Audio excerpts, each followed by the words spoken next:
Olá, Floripa, olá, Brasil, olá, mundo. Eu estou aqui, André Patunas, e este é o programa Vida Inteligente. Olha, hoje nós temos um tema por demais curioso, intrigante, interessante, sério, esclarecedor. Esclarecedor por quê? Porque derruba muitos tabus, muitos preconceitos, né? Isso que nós vamos conversar hoje.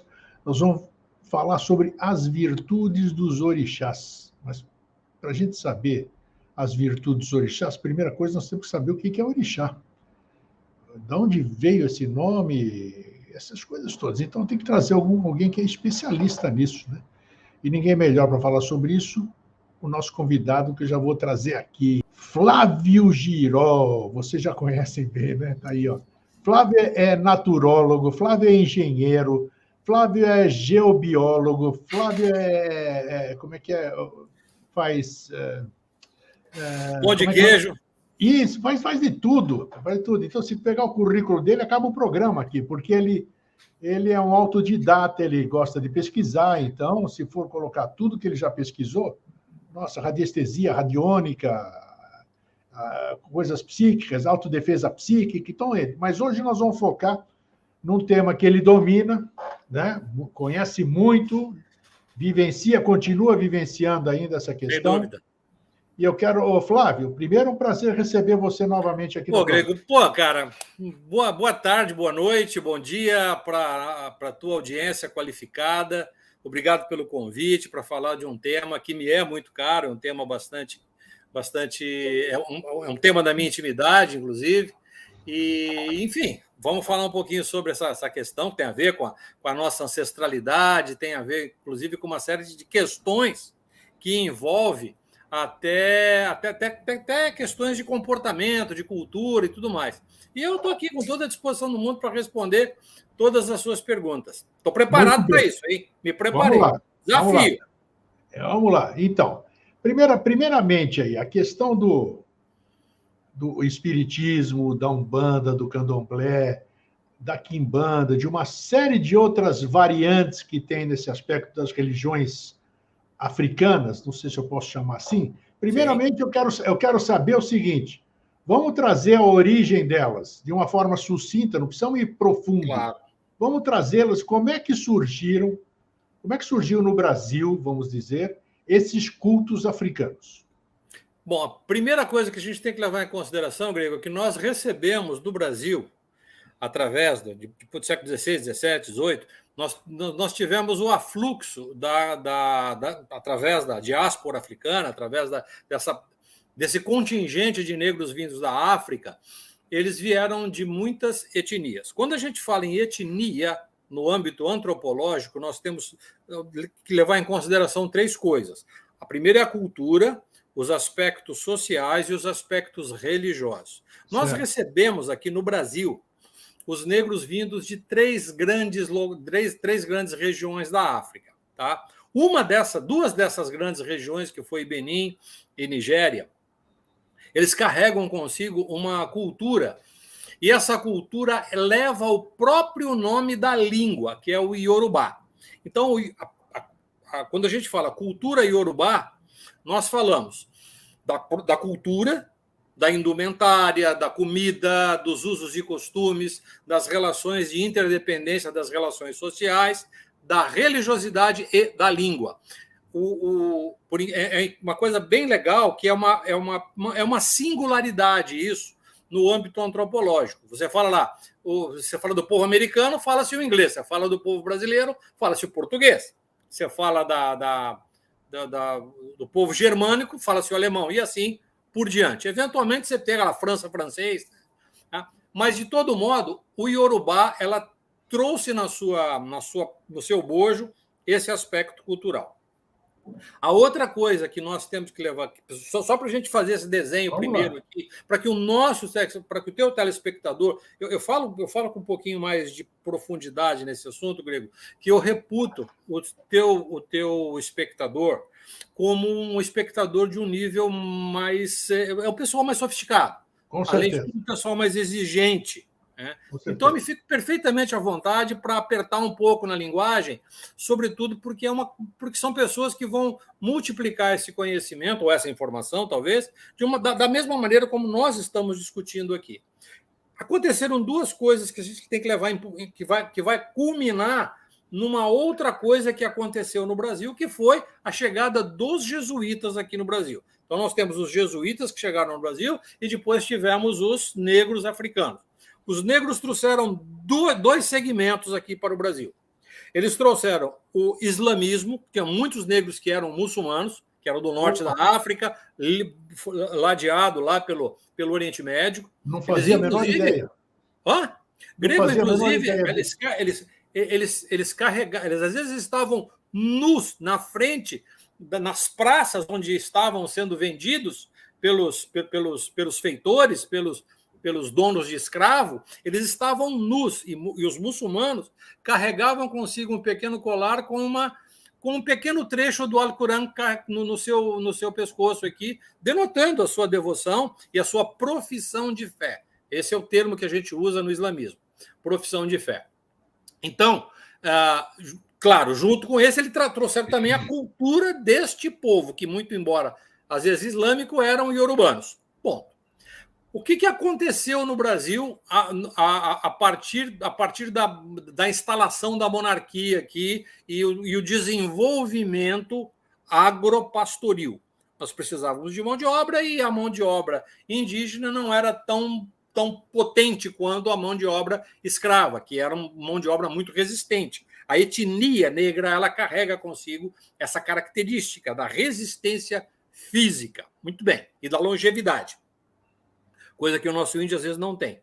Bom, então, nesse contexto, aconteceu o seguinte, eles traziam para dentro do seu convívio, muito embora fossem de regiões diferentes da África, mas uma coisa era comum nessas pessoas, nesses nossos ancestrais negros.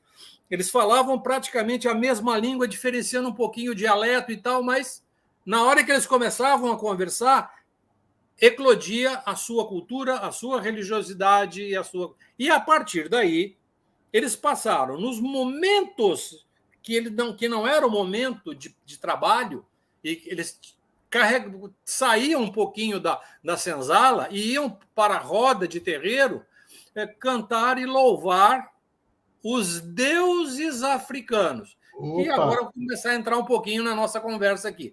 Quem eram esses deuses africanos? Eram aqueles que eles consideravam as manifestações divinas em cada um de nós. Significa aquilo que é a vibração que vibra na nossa cabeça, que vibra na nossa alma. Então, cabeça ou cérebro, mente, em Iorubá é o Ori. Ori. Ori, coroa ou cabeça. Tem uma outra tradução dentro do nome, porque também é coração. O coração é uma coisa do islamismo, tá? Porque o Islã, assim como o chinês, acredita que a alma está dentro do coração. O iorubano, de raiz, ele crê que a alma está dentro da cabeça. Então, Ori. Só que cada uma destas almas carrega uma vibração, carrega um sentido, carrega uma virtude. A tradução para virtude é chá. Orixá. A palavra orixá significa a virtude que eu carrego dentro da minha alma. É uma expressão, eu acho que é uma das palavras mais bonitas que alguém pode dizer para uma outra pessoa, se ele estivesse conversando em Iorubá nós somos 20 milhões de iorubanos no mundo hoje, Grego. É uma nação, para você ter uma ideia. Eu olho para você, eu olho para você, Grego, eu estou te olhando agora, eu reconheço o seu orixá. Eu estou dizendo para você, eu reconheço uma virtude divina que você tem. Eu acho que é uma expressão máxima de amor que alguém pode destinar a alguém. Eu olho para você, eu reconheço o seu orixá. Então, essa é a primeira conversa, eu acho que fica interessante. E teve um detalhe agora, um detalhe histórico que é muito legal. Eu ia falar um palavrão aqui, mas um detalhe muito massa. Que teve um momento na história da humanidade, quando o Império Romano sai e vai para o Egito e ele não precisa passar obrigatoriamente pelo norte da África. As campanhas romanas, o que os romanos fizeram? Os romanos foram se apropriando de tudo quanto é cultura. Os romanos, inclusive, se apropriaram até dos deuses gregos para dentro do seu palácio, né? Então, faziam as oferendas para os deuses. Nós vamos falar de oferenda depois. E não foi diferente quando eles passaram pelo norte da África e viram, mas espera um pouco, o que é isso que vocês estão cultuando aí? Deus esse, Deus aquele, Deus... Tá? Agora, quando eu falo assim, agora para o nosso telespectador, quando eu falo dessa forma, eu estou falando agora daquilo que a gente considera o mistério menor, aquilo que o afegão médio compreende. Quem é esse? Quem é aquele? Então, isso tem um caráter até de um personagem. Quando a gente vai falar de orixá, quem está vendo de fora, mas é o fulano de tal, é Ogum, é Xangô, sabe Deus, ele dá um nome para isso. E aí depois a gente pode comentar um pouquinho sobre isso. Então, os romanos até trouxeram isso aí. O que aconteceu com a doutrina católica? A doutrina católica adotou exatamente esse mesmo formato para construção doutrinária. O que nós fazemos quando louvamos Santo Antônio? O que nós fazemos quando... Agora, nós estamos gravando esse programa hoje, numa semana onde nós cultuamos o mistério maior da doutrina católica, da doutrina cristã, que é a morte do Cristo Jesus. O que significa isso? Quem é esse personagem? Então, quando a gente transita pela Bíblia, nós vamos encontrar os 16 orixás como personagens ali dentro da Bíblia. Só que trocou de nome. Mas isso tem importância? Não tem importância nenhuma. Você cultua o que você quiser. O importante é que você precisa ser levado para um outro nível, reconhecer que o seu semelhante é a manifestação divina, reconhecer que o seu semelhante é aquela pessoa que por ter uma virtude diferente da sua, você pode se servir dessa virtude, se servir dessa habilidade, é uma habilidade, e em seu benefício você pode trocar com ela a sua. Um advogado pode se servir de um médico pode se servir de um economista e assim por diante. Agora, me diz uma coisa, você falou, quando é que os africanos eles descobriram, vamos dizer, como é que começou essa ligação? Vamos buscar a origem disso. O esoterismo, as outras doutrinas, tudo tem a sua história da cosmogênese, digamos assim. Como é que foi a cosmogênese africana? A cosmogênese africana é uma coisa muito interessante. Tá? Nós temos dois bons autores. Tá. Dois deles são brasileiros e um deles é cubano. Tá? Eu sempre, você sabe, alguns dos teus telespectadores me conhecem, eu sou extremamente pragmático e, para mim, se não tiver uma evidência, é apenas uma hipótese e fica o dito pelo não dito. Foi muito bem. A cosmogênese africana, ela é a mais antiga delas todas. Os primeiros registros datam de 14 mil anos. Os registros, então, são registros quase que pré-históricos. Né? Depois nós tivemos uma segunda série de registros há 7, 8 mil anos, entrelaçado com a cultura hindu, e depois aquilo que foi lido e relido à luz de uma intelectualidade superior. Quando eu digo intelectualidade superior, são as pessoas que se debruçam em cima de princípios e conceitos dentro dos mistérios maiores. Pois bem, então, se você pegar todas as lendas e histórias contadas há 14 mil anos, nós não tínhamos nenhum conhecimento sobre paleontologia. A paleontologia é o ramo da ciência que estuda a evolução das espécies. Sim. Certo? Então, quando nós pegamos a cosmogênese dita e contada pela história, tá, nós vamos encontrar, primeiro, Deus criou Olorum. Olorum, a palavra Olorum, em Yorubá, significa o Senhor de todos os destinos. Tá? Existem outros nomes, vamos ficar com esse, apenas para não criar confusão. Olorum, quando criou o mundo, na verdade, quando criou o universo, especificamente quando ele criou a Terra e quando criou os seres vivos, ele deixou na beira da praia uma linda mulher responsável pela capacidade genitiva, pela capacidade geradora. Uma mãe geradora, capaz de gerar todos os filhos da Terra. Esses filhos, essa forma básica vinha de um lugar. Esse é o primeiro sentido. Isso vinha de um lugar das profundezas do mar, rastejavam pela terra, ficavam de pé e iam povoar a terra. Onde tá escrita essa história, Flávio? As outras religiões... Isso faz parte. Por exemplo, eu tenho a obra de Reginaldo Prandi. Sim, porque tem o Corão, tem a Bíblia, tem uma... Posso dar essa referência Torá, aqui, exato. Tá? O Reginaldo Prandi, tá? Cortando. Essa aqui é a obra de Reginaldo Prandi, ó. Mitologia dos Orixás. É uma obra sociológica, tá bem marcada aqui, é um livro de estudo. Né? É um sociólogo paulista, um homem de muitas letras, tem um resgate histórico muito grande. Tá? E esse é um primeiro evento. Tem uma outra fonte geradora onde fala que uma velha, muito velha, ela sentada à beira de um lago de águas paradas, purula das profundezas deste lago, um lago pantanoso, as primeiras formas viventes. Então, nós temos dois sentidos de produção da vida. A vida dentro dos lagos, dentro da água doce, e a vida gerada dentro da água salgada. Então, nós temos... Agora, quando você vai estudar paleontologia e a biologia contemporânea, você percebe exatamente, quem estuda sabe, que nós tivemos duas formas de vida, principalmente as formas invertebradas, vindas da água salgada, e as formas vertebradas, vindo das águas paradas, das águas lodosas. É onde surgiu o osso, onde surgiu a articulação e tudo isso aí.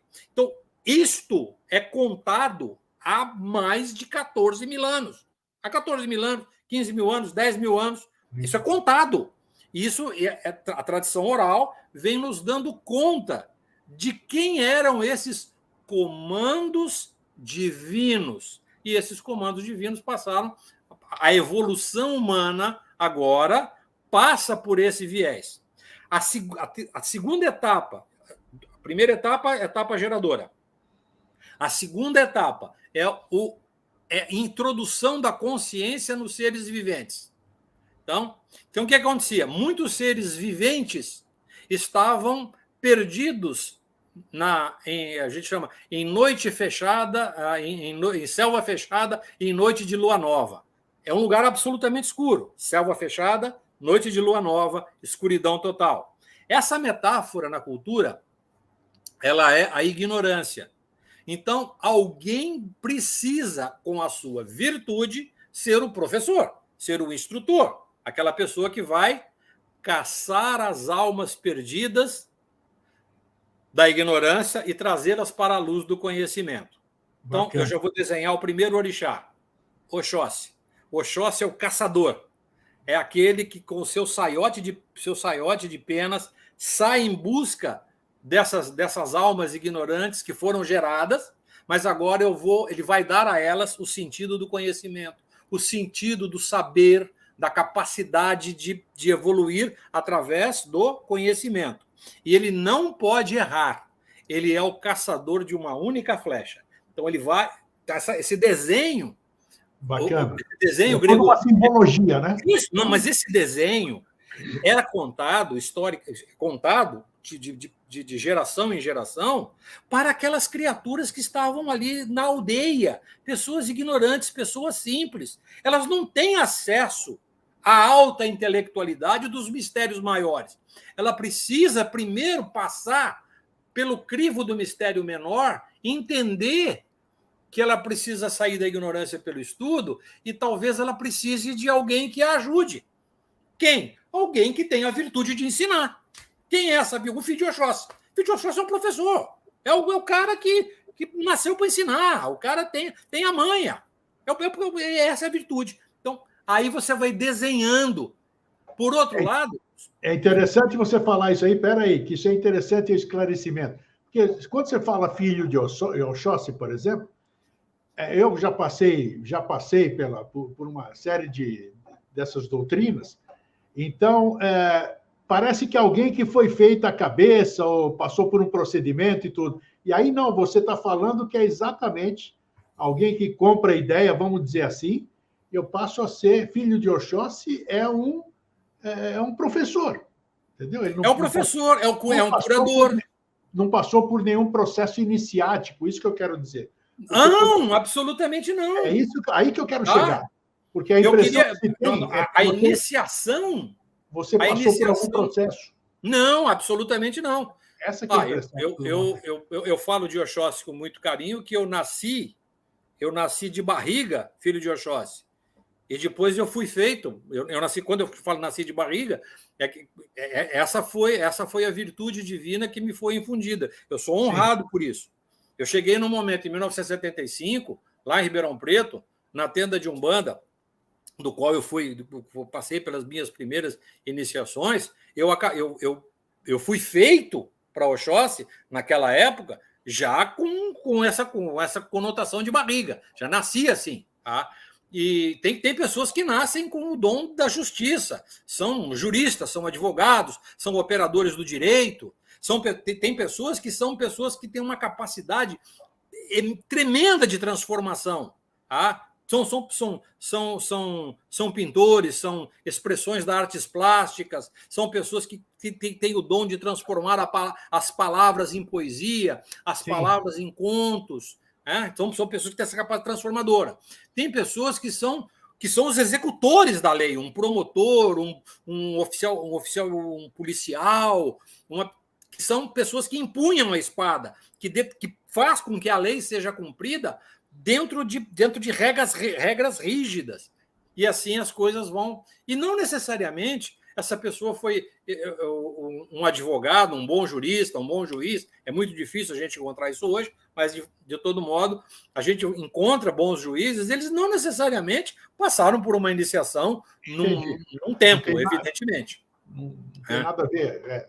É interessante você focar isso para desmistificar essa questão. Quer dizer, se eu me identifico como filho de Oxóssi, vamos dizer, não significa que eu passei por uma iniciação, por um procedimento numa casa disso. Eu posso ser filho pela função que eu exerço. Né? Exatamente. É a virtude do orixá. Vamos falar em termos... Exatamente. Você nasce com essa virtude. E, às vezes, você... E é muito comum, Gregor, tem pessoas que são tão sacadas em sua vida, são pessoas muito especiais e que elas têm as suas virtudes são multifacetadas. É uma pessoa extremamente amorosa, uma pessoa gentil, uma pessoa laboriosa, criativa, justa, e é um bom instrutor. Tem pessoas que têm essa característica. Que não, eu estou falando por mim, talvez por você, eu falo por ti também. A gente tem as nossas limitações. A gente faz 2 ou 3 coisas bem legais. As outras a gente não faz tão legal assim. Mas a gente se esforça para aquelas que a gente faz bem, a gente ser o melhor naquilo que a gente faz. Da melhor maneira possível, incorporando os nossos semelhantes à nossa aura vibratória, de tal forma, olha, você pode aproveitar a minha virtude a qualquer momento. A nossa virtude, Grego, é como se nós carregássemos uma mochilinha. Essa mochilinha, ela não pesa em nós. Mas a hora que a gente precisa, a gente abre a mochila, é como se Deus falasse através da gente. Isso é empáfia? Não. Isto é muito legal isso. Você poder fazer alguma coisa, sem dúvida, esteja você onde estiver. E o que é que faz a doutrina na iniciação? Agora, a gente falando de todas, eu estou falando das mais variadas, desde do esoterismo clássico, do misticismo, da magia cerimonial, da magia operativa, que tem distinção, enfim. Qualquer um desses segmentos, até os próprios movimentos religiosos, tem por função levar o indivíduo a esse estado. Eu me reconheço como um ser divino, como uma essência divina, em mim irradia uma centelha virtuosa da fonte criadora e ela está à disposição, em meu benefício e em benefício daquelas pessoas que estão ao meu lado. Na iniciação, é mistério. Vou falar agora do candomblé e da Umbanda, onde eu transito. Mas deixa eu fazer uma. Aí a minha pergunta vai caber exatamente onde você vai falar. Fala. Antes da gente ir com os demais atributos dos orixás. Mas pode falar. Quando eu vou numa casa de Umbanda, de candomblé, outras cerimônias, eu vou lá fazer o quê? Por que eu converso com orixás? Por que eu converso depois? Eu vou te perguntar sobre entidades. Vamos aproveitar para esclarecer aqui. O que eu vou fazer lá? Não sendo o meu desenvolvimento mediúnico, isso aqui. Você não é adepto da casa e do movimento, é isso? Perfeito. Eu vou lá visitar. Alguém me convidou para eu ir lá e tudo isso aqui. O que essas pessoas vão fazer lá? Por que então, basicamente são duas coisas, né, Grego? A primeira coisa é a curiosidade. Todos nós temos uma curiosidade porque é novo, temos uma curiosidade pelo mistério, temos uma curiosidade... como alguém vai nos dar o que a gente quer. Você mexe com essas coisas, essa frase é lapidar. Você mexe com essas coisas, mas com que coisa? Esse negócio de macumba aí, de trabalho e tal. Aí eu paro um pouquinho, me fala o que é que exatamente você está querendo, de repente, pode ser que sim, pode ser que não sei, me explica, me pergunta mais sobre a sua curiosidade.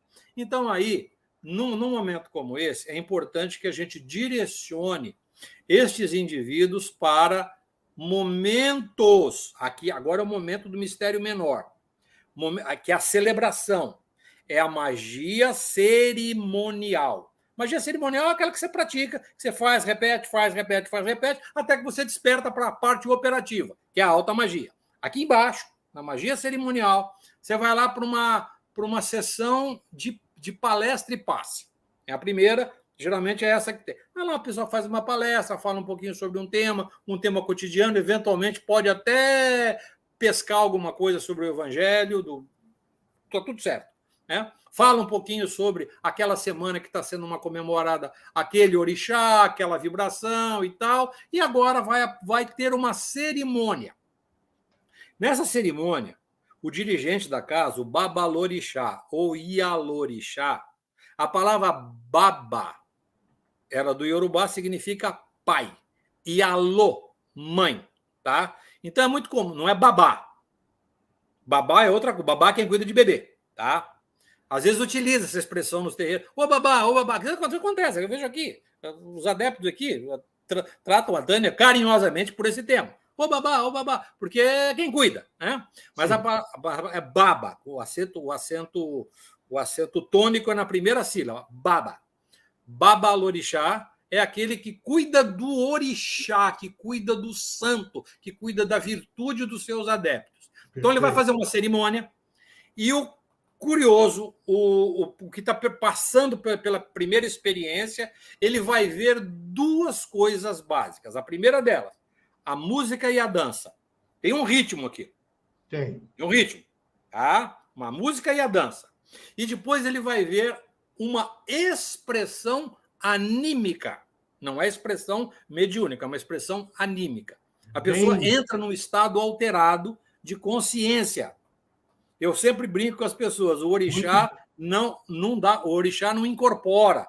O orixá é uma manifestação de alma. Muito bem lembrado isso. Muito certo, bem importante você dizer isso. Porque eu fui lá, recebi Oxóssi, recebi o Xangô. Não, você não recebeu. Tá? Não tem. Ele não vem de lugar nenhum do lado de fora.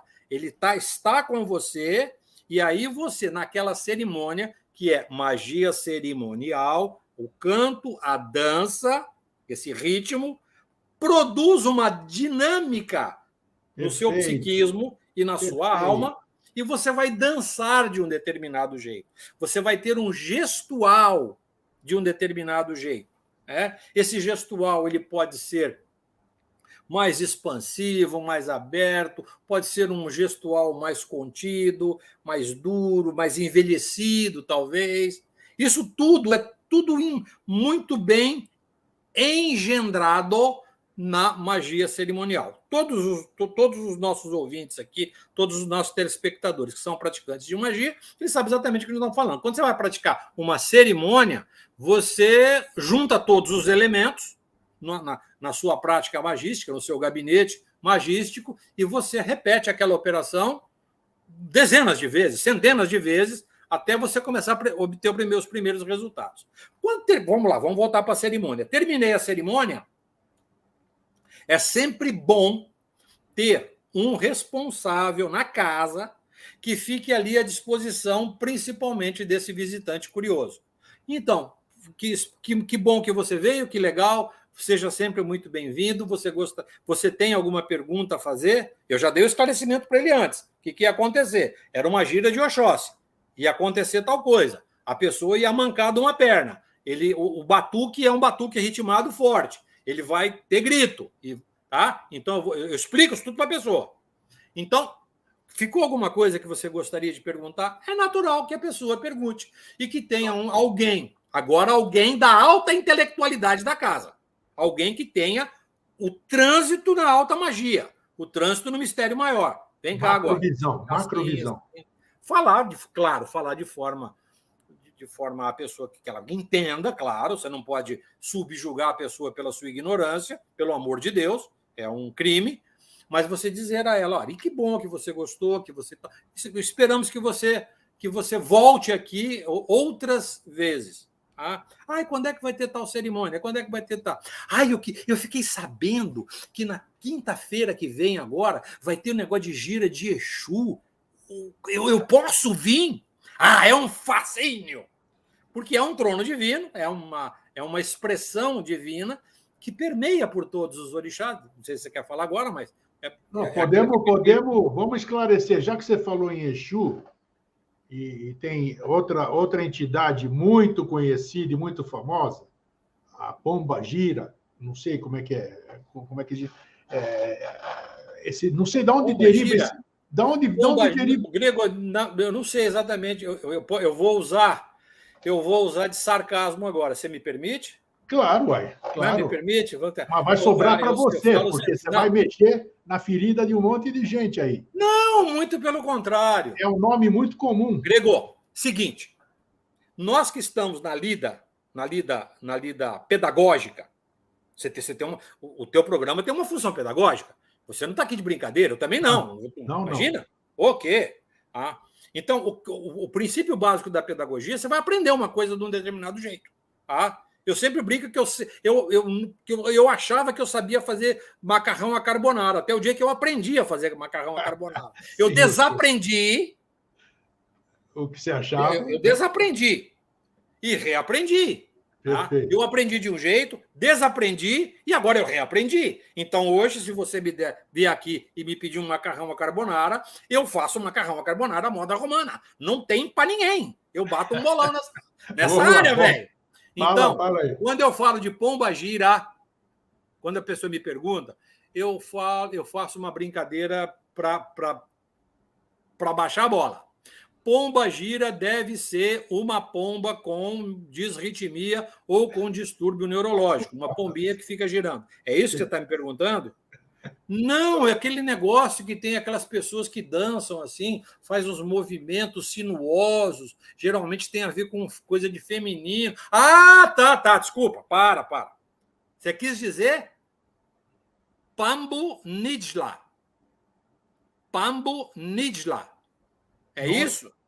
Que Pambu Nidla. Pambu, começa com M. Mpambu Nidla.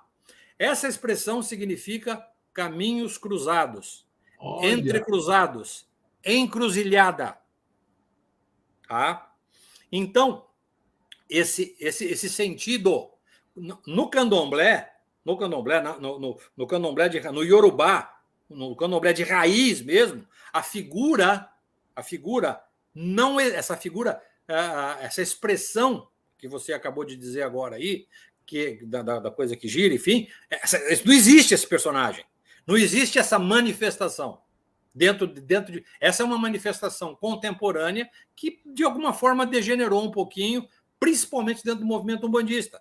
Tá? E acaba apresentando no âmbito cerimonial, aqui embaixo, aqui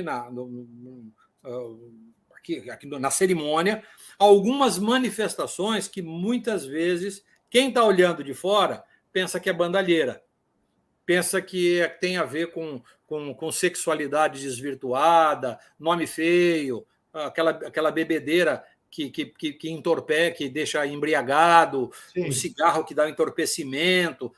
Isso não tem nada a ver com a doutrina. Nada, absolutamente nada. Então, que tipo de manifestação é essa, então? Pois é, essa manifestação é uma manifestação divina que permeia por todos os orixás. Toda vez que você vai cultuar qualquer orixá, nós precisamos falar dos 7, pelo menos, sim, o 8º orixá é força, vigor, vitalidade e desejo, incorporado numa única figura de Exu. Exu representa força, vigor, vitalidade, desejo, ímpeto, vontade. É aquela energia kundalínica. Ela brota da essência vital do indivíduo. Então, por que é a encruzilhada? Eu fiz um vídeo uma vez sobre essa questão, eu posso sintetizá-lo aqui em 3, 4 palavras. Eu estou seguindo pela minha vida, dispondo do meu vigor, da minha vitalidade, da minha vontade. Chega um determinado momento da minha vida, eu preciso ou parar de fazer o que estou fazendo e morro, ou vou redirecionar o meu caminho. Eu terminei de fazer o meu trabalho, agora eu vou fazer um mestrado, um doutorado, vou alavancar os meus negócios para um outro segmento de atividade. É nesta hora, Grego, que simbolicamente, alegoricamente, está na encruzilhada este personagem. Este personagem ele é andrógeno na sua manifestação. Não é um e outro. É um Exu masculino e um Exu feminino. Isso Mas tem um monte de nome. Não, isso não. Eu tô falando dentro do conceito do conceito da automagia, tá? Da autointelectualidade.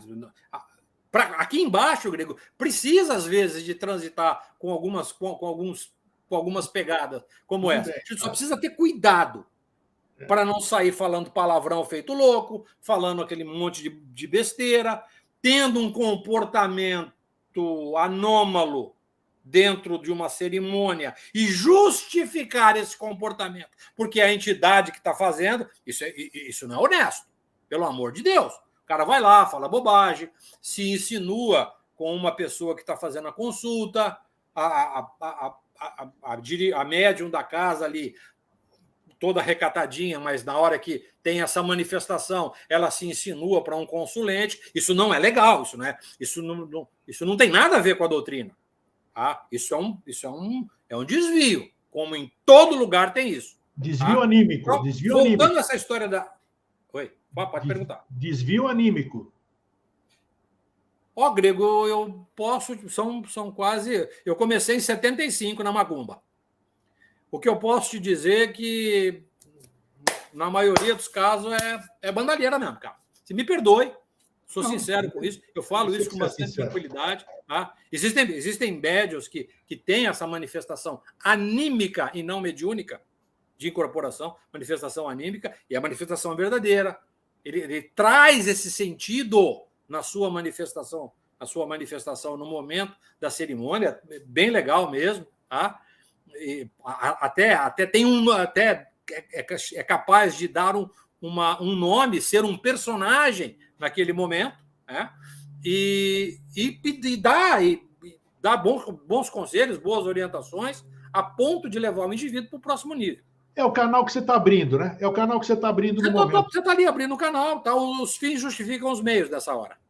Perfeito. Os fins justificam os meios. Vamos seguir. Então, só voltando lá. A hora que eu vou redirecionar a minha vida para um determinado momento da minha história, quem está plantado ali na encruzilhada é essa figura andrógena de Exu. O que você quer agora? É como se você chegasse e falasse, bom, agora eu tenho uma nova proposta para a minha vida. No culto, a primeira coisa que nós fazemos é oferendar a Exu.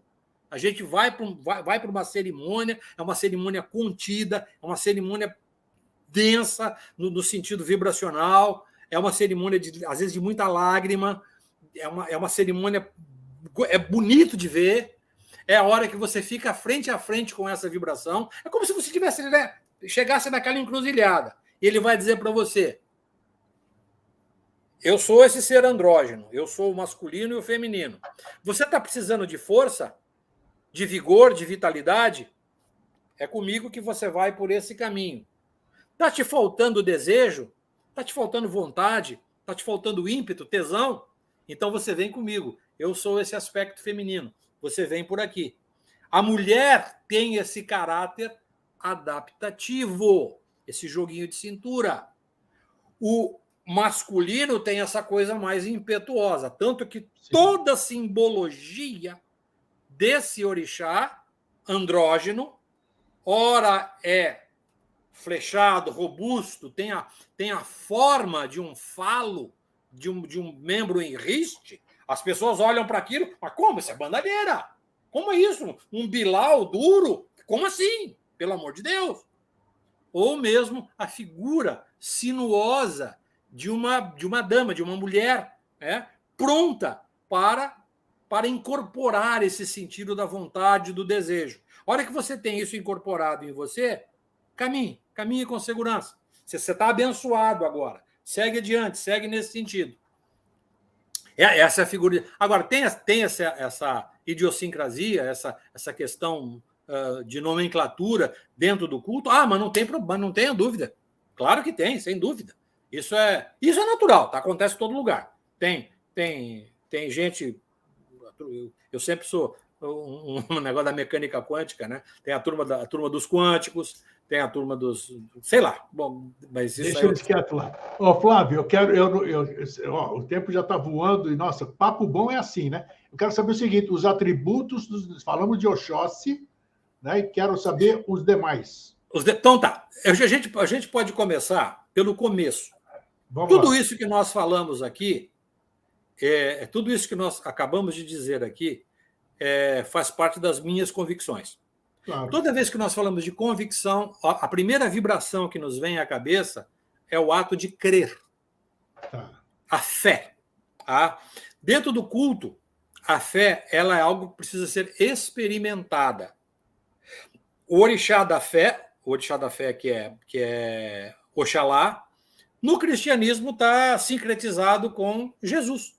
Né? Tá. Antes de você seguir aí. É a expressão máxima da fé.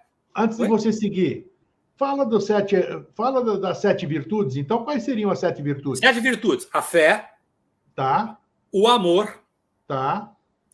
O conhecimento. Essas são as 3 primeiras básicas. Depois, as interventivas. Vamos lá. A fé, o amor, o conhecimento. Depois, a lei e a ordem. Justiça e lei e justiça. Tá? Geração. Desculpa. Geração, evolução e transformação. São 8 virtudes, então. Não, desculpa. Pera, porque eu estou tentando fazer o desenho aqui, que eu tinha um texto aqui. Vamos lá. Fé, amor, conhecimento, lei e ordem, geração e evolução. Tá, o 8º. Não tem nenhuma coisa ruim aí no meio. É tudo coisa boa. Não. São virtudes que nem. Eu preciso falar aqui. Aproveitar. Eu preciso falar do pastor Ricardo lá de Curitiba. Pastor Ricardo de Curitiba, fazer uma homenagem a ele. Tá? Ele veio uma vez falar para mim, mas esse negócio de Exu não é o demônio. Falei, não, pastor, negócio de demônio é com a tua doutrina. Você que cuidou do demônio. Foi vocês que geraram isso. Na nossa doutrina não tem o demônio. A única coisa que nós tememos é a morte. A morte transita pela nossa. O nosso desejo é a gente quer ficar muito mais tempo na Terra para obrar em nome de Olorum. A morte é sem dúvida. Agora, o diabo não, o diabo é um problema seu. Foram vocês que criaram esse personagem. Cuida dele, você. Nós não temos nada que diga que. Então, hoje ele é da denominação daquela lá do. Meu Deus do céu, Vitória em Cristo. Ele é um grande pastor, é uma pessoa. Pastor Ricardo, ele vai estar nos assistindo, vou mandar o link para ele depois. Pastor Ricardo, um abraço carinhoso ao senhor, um abraço às suas ovelhas, ao seu ministério. O senhor é um homem de Deus. Tá? E uma vez ele me perguntou essa história da pombagira, a mesma coisa que você perguntou, cara. E essa história do Exu, mas o Exu não é o demônio. Mas como demônio, rapaz? Nós não temos demônio no nosso culto. A gente cultua, se esforça para ser uma pessoa boa, o máximo possível. Quando não vem, a única coisa que vem retificar a nossa é a espada da lei. Se você faz xixi fora do pinico, Ogum vem com a espada. Negão, presta atenção. Volta para o caminho. Mas não como um castigo, mas como uma ação retificadora. Você está precisando de um professor novo para você? Tudo que você já aprendeu está tudo bom para ti? Quem sabe eu te arrumo um professor novo? Quem sabe você tem um desafio maior na tua vida? Quem sabe? Vamos! Agora, isso que você está fazendo está errado. É a hora que a espada crava na tua cabeça, no teu eixo magnético e vem dizer para você, presta atenção, você está fazendo coisa que não deve. E não é nada de demônio, pelo amor de Deus. Segunda virtude. Nós estamos na segunda virtude. Falta um monte. Vai. Amor. Amor é a capacidade de compreender o seu semelhante da forma como ele é. Ponto. Conhecimento. Falamos dele, Oxóssi. Conhecimento tem a ver com saúde, bem-estar, prosperidade. O conhecimento, o saber, te leva para um outro patamar. O conhecimento é o instrumento básico da transposição, da evolução. Justiça. Justiça é todo sentido, inclusive justiça, o sítio sagrado onde nós cultuamos o orixá da justiça são as pedreiras, as montanhas rochosas, porque aquilo é imutável, são leis pétreas. Tá? Agora, para que essas leis sejam cumpridas, para que essa ordem seja mantida, existe o sentido da lei, que é Ogum.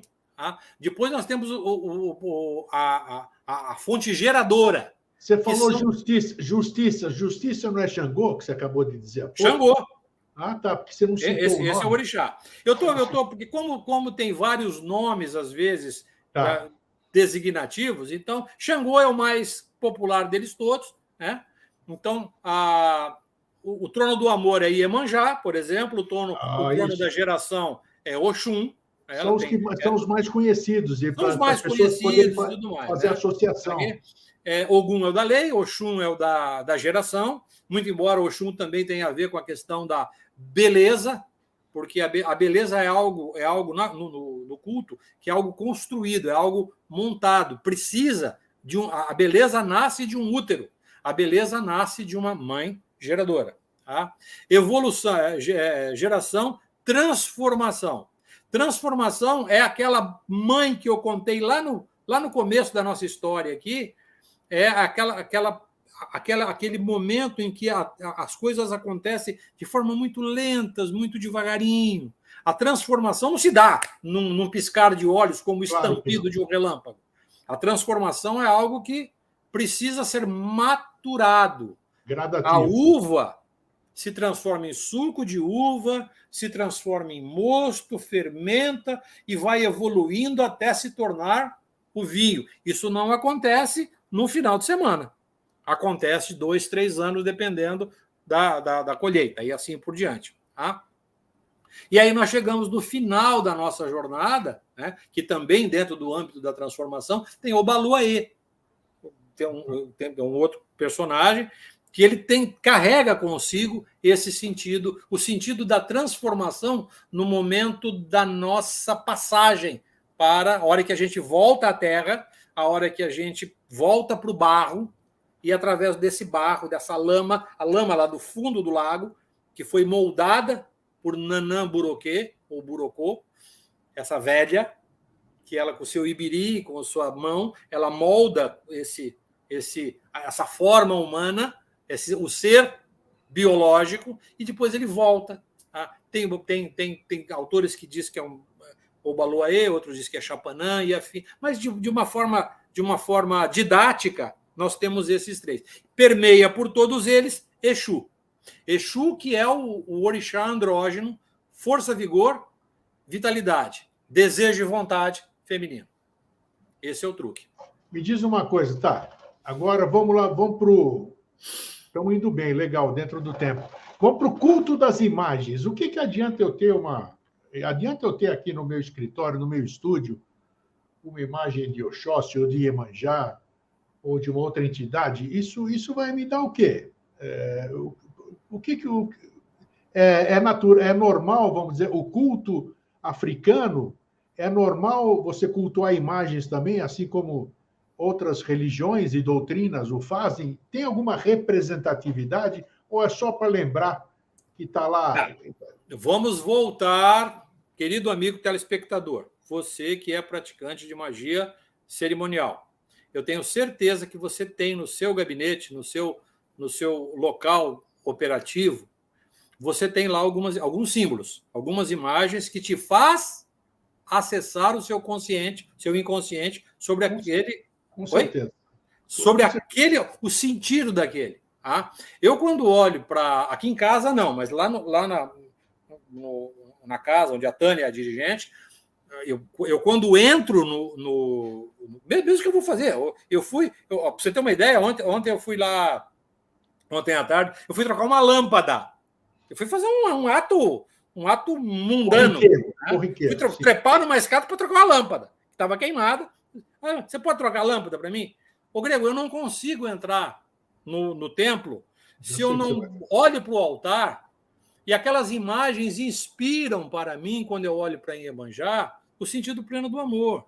Quando eu olho para a figura de Oxóssi, que está personificado por aquele silvícola, por aquele índio, aquilo me remete à minha herança ancestral divina.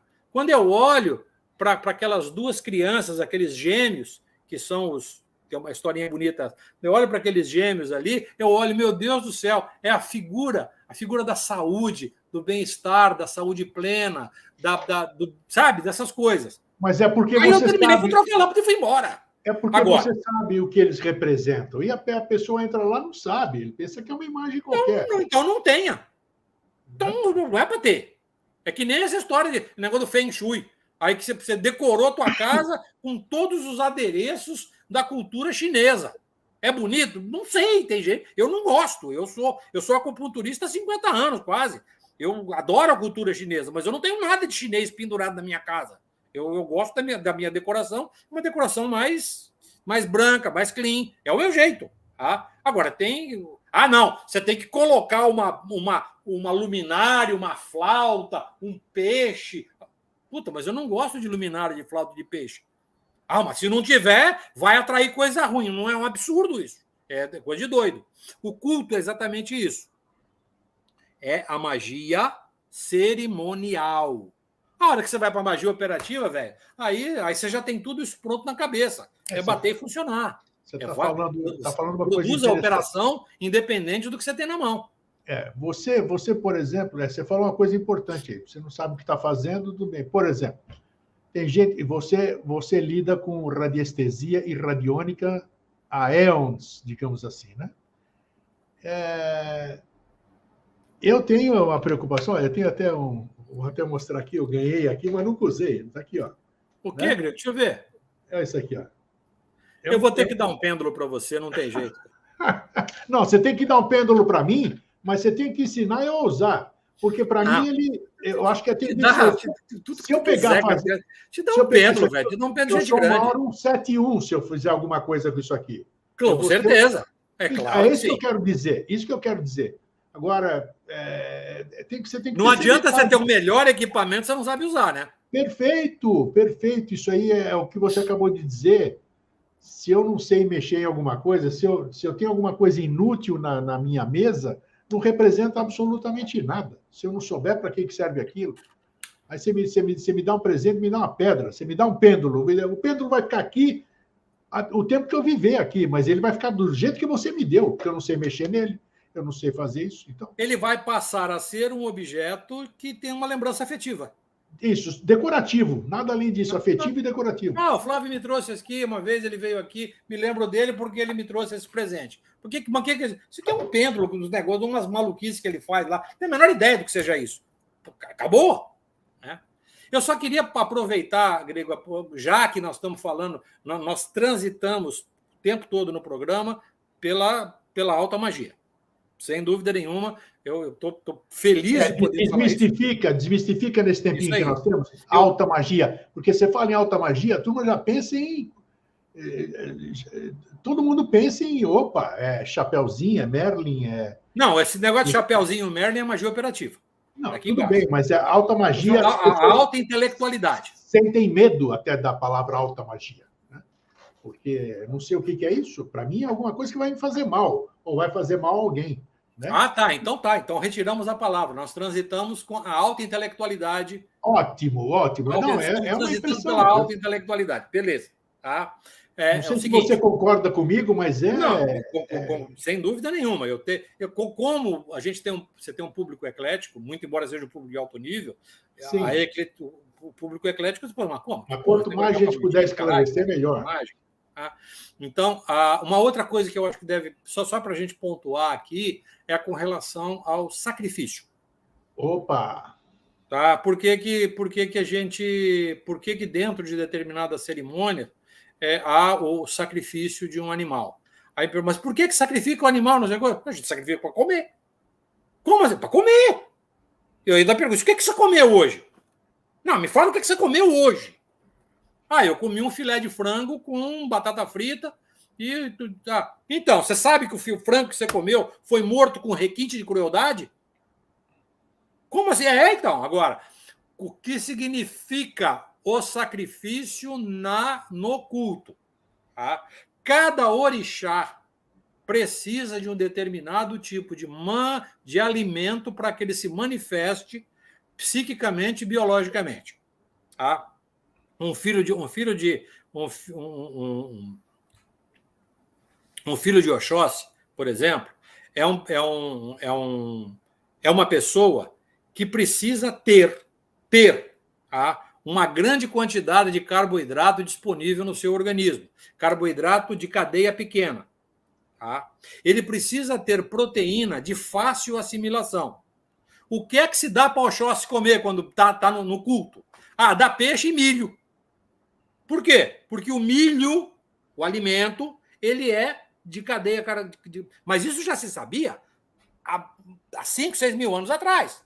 Agora, quando você prepara o peixe, às vezes o peixe é difícil de pescar. Às vezes ele não é tão abundante assim.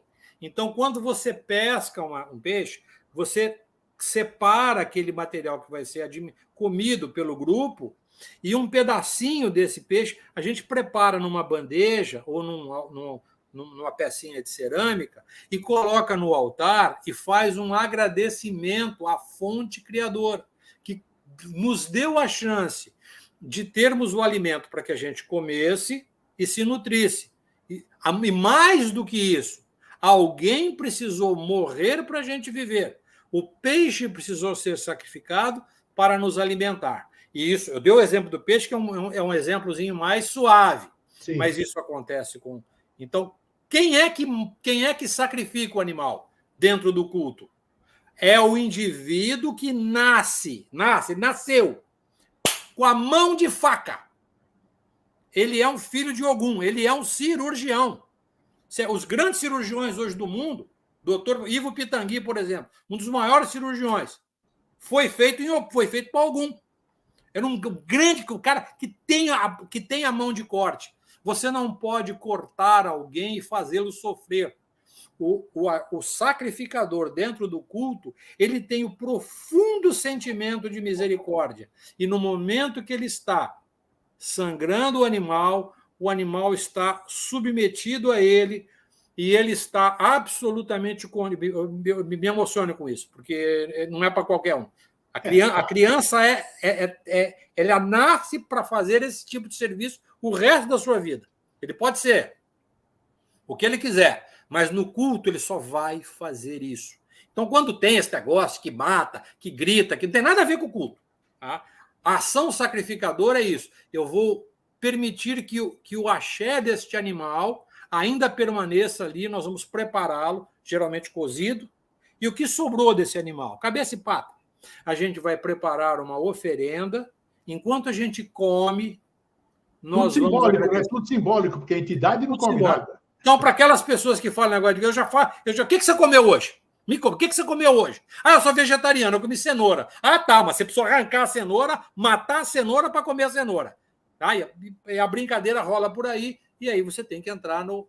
Tá? Então, você percebeu que a gente vai transitando aqui embaixo, e quando você começa a falar, você vai para a alta intelectualidade do... O que eu quis dizer com o negócio da alta magia, você vai para a alta intelectualidade, para uma interpretação profunda. Tem gente que entende isso, tem alguns que não. E os que não, fica na cerimônia, tá tudo bem, bola para frente, vamos ser felizes, tá? Para a gente encerrar, preconceito, uma palavra muito forte, mas que infelizmente existe em todo lugar. Como diminuir esse tipo de preconceito? Acho que talvez através do esclarecimento, né? Que nós Pronto. estamos dando hoje. Né? Eu não tenho outra resposta, Grego. Eu acho que não tem Não mesmo. tenho outra resposta para isso. Ah, falar que agora a Umbanda está sendo perseguida, o Candomblé está sendo perseguido porque o fulano, o grupo entrou lá e esculhambou, que eles são de outra doutrina, outra religião, e vandalizaram. Eu falei... Tem que ter respeito, né? Tem que se respeitar. Eu posso falar para isso? Em algum momento você teve a delicadeza, a gentileza de criar um momento de esclarecimento, tá? Tirar um dia da semana, ou a cada 15 dias, você fazer um culto só de esclarecimento, um momento como esse que nós estamos tendo aqui agora, Greg. Se permitir a isso, né? Claro! Escuta, eu estou abrindo para a comunidade. Pode ser que você nunca mais pise o pé lá, mas pelo menos você foi. Não é? Tá? Pra você ter uma ideia, Grego, aqui na rua onde eu moro, tem várias denominações de tudo quanto é jeito, tá certo? Sei. Eu tenho aqui, próximo daqui, tem uma denominação, ela é um cristianismo fundamentalista, eles são muito foda, né? E aconteceu uma coisa engraçada, naquela época que teve o problema lá com a ponte, que faltou luz e tudo mais, e que vieram me perguntar, eu vi na quinta-feira, aconteceu na quarta, eles vieram na quinta, aqui a quinta-feira tem o culto, eles aqui estava tudo escuro. Eu peguei um maço de vela, 2 maços de vela, e fui até lá, de coração aberto. Falei, pessoal, eu sei que vocês fazem o culto evangélico aqui toda noite, tudo. Eu tenho essas velas em casa aqui, para que vocês não voltem para casa, tá tudo escuro, mas que vocês não voltem para casa, acendam as velas, fica, senhor, que legal, que bacana, tudo mais. Passou os 15 dias, tudo muito iluminado, tranquilo, de repente bate na porta aqui uma senhora. Escuta, o senhor foi... Ah, foi o senhor, né? O senhor falou que morava aqui no número tal. Eu vim retribuir Falei, não, absolutamente. Eu tenho muita vela aqui em casa. Ele falou, como assim? O que o senhor faz? Eu falei, não, o nosso culto. A gente utiliza bastante vela. A vela é um símbolo, ela representa um símbolo específico para nós aqui no nosso culto. Rapaz, meu amigo, como assim? Eu posso imaginar. Essas velas, elas têm aquele negócio de macumba, negócio de umbanda e tudo. Falei, sim, senhora, mas essas velas não estavam no terreiro, estavam no depósito, que a gente tem bastante aqui e tudo mais. Ela falou, mas elas não estavam com aquele negócio, não. Eu falei, meu Deus do céu, a senhora tem no fundo do seu coração, olha bem para mim e veja aquela noite. A senhora acha que eu fui lá para criar treta com vocês? Vocês têm um papel de evangelizar as pessoas, um trabalho maravilhoso. Eu só fui colaborar com vocês. É o sentido da nossa doutrina. Nós abrimos as nossas portas para todo mundo. Tá? Quem sabe um dia vocês não vêm aqui assistir um culto. Ah, capaz! Capaz! Assim, eu não vou dizer a denominação por uma questão de respeito, claro. Tá? Mas eu sempre quando eles vêm, eu abro a porta, recebo, pego o folhetinho e tudo mais. Eu tenho conhecimento litúrgico e tenho conhecimento escatológico, e aí eu dou meus tirinhos, né, velho? E aí vai. Ó, Flávio, obrigado. E ó, eu acho vai aqui uma dica, vai aqui uma dica. Eu nem sei se você faz isso. Eu sei que você tem um canal no YouTube também, né? Sim. Eu acho que seria interessante você pensa a respeito, é a minha ideia, nem sei se você já fez. Pensa a respeito de fazer vídeos de esclarecimento. Quem quiser assistir, que assista, ué. Tá lá, você não vai obrigar ninguém. De repente, alguém que precise de alguma informação. Eu fiz alguns, tá, Gregor? Eu fiz Tá aí, alguns, ó. eu fiz alguns. Não com essa, É, com mas essa, com esse com essa olhar intenção. metodológico. Mas é Tá? interessante esclarecer. Não que você. Não, é aqui que, por exemplo, eu fiz um recentemente aqui, mandei para a Jovem Pan, inclusive, porque quem está assistindo aqui, eu mandei, inclusive, para a Jovem Pan, para o presidente da Jovem Pan, o Tutinha, mandei para o José Maria Trindade, que foi o jornalista que fez que teve a babaquice, a estupidez de dizer o que disse, né? Ele fez algumas menções acerca de algumas imagens que tinha no Palácio do Planalto por conta do período da transição. Ele falou um monte de merda. Desculpa, ele falou um monte de porcaria. Depois você corta isso. Ele falou um monte de... Eu fiz um vídeo explicando exatamente esse capítulo sobre Exu. Perfeito. Mas, enfim. É esclarecimento, é isso. Meu irmão, muito obrigado. Foi muito bom. Obrigado eu, velho. Muito bom. Acho que muita gente vai gostar do que nós falamos hoje. Eu tenho certeza que o seu público, seu público é um público carinhoso. Eu, vez por outra, recebo do seu público uma palavra de afeto, uma palavra de carinho. Eu sou extremamente grato, principalmente a você, Grego, que tem esse papel, de Oxóssi, né, de ser o facilitador das coisas da pessoa. Pessoal, muito obrigado por vocês estarem conosco até agora. Obrigado mesmo. Tá? Eu espero poder participar de um outro momento aqui falando de macarrão carbonado. Toda certeza. Um forte abraço, Flávio. Até a próxima. Outro para você, querido. Tchau, tchau. Gente, está vendo só? Então, eu achei que foi muito esclarecedor, apesar de eu ter frequentado muito durante a minha vida, já passei por aqui também, com todo respeito. E agora, quem quiser falar, pode falar, mas já tem um certo conhecimento, né? A gente só pode falar quando a gente conhece. É isso, gente. Mais uma missão cumprida. Fraterno abraço e um feliz sempre. Tchau.